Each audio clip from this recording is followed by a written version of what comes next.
What up, what up? Happy Thursday to y'all on the week. Got a curb painting job today. Someone made an appointment online. It's just that simple. When you have a website, you set your hours, they can make an appointment.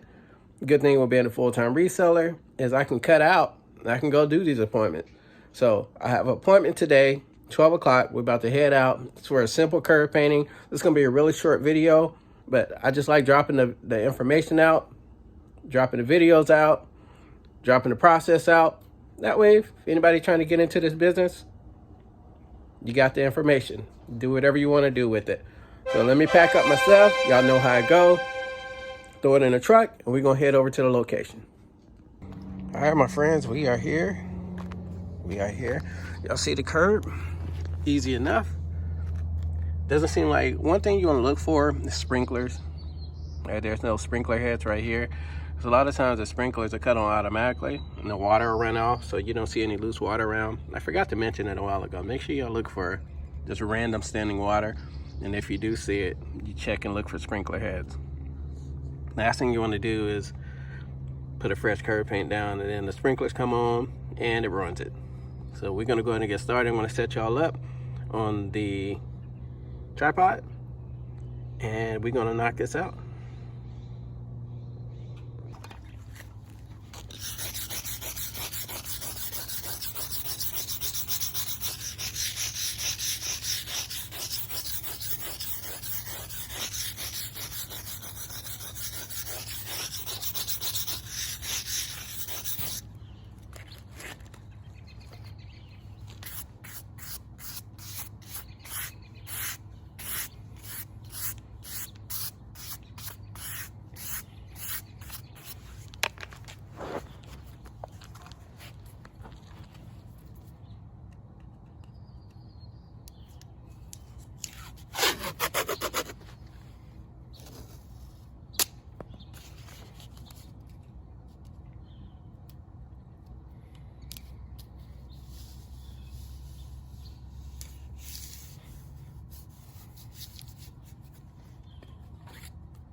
So at this point, I went and grabbed the blower. It was kind of cold outside, so the paint was not dry.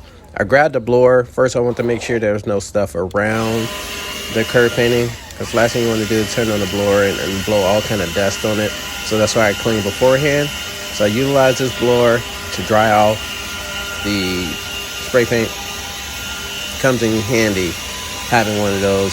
Not a lot of pressure, not a lot of power on this blower, but it does the job. It gets it dry, and that's why I utilize it.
All right, guys, so what you see some overspray right there. We're gonna go in and touch it up. And you see it's not taking right there.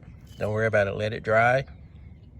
Come back in with a small paintbrush, or you could have left the stencil down.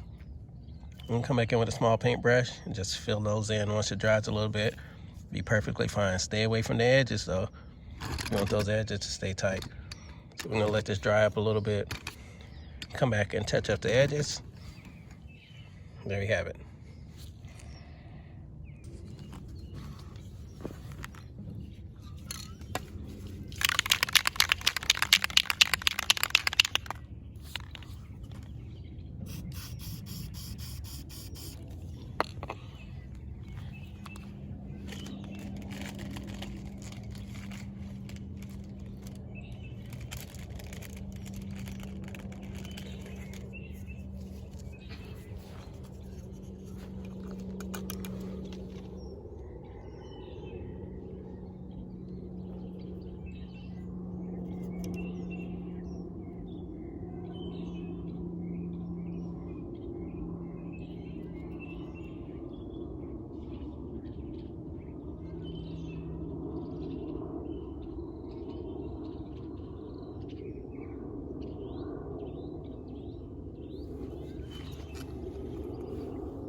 Sometimes the paint won't take, right?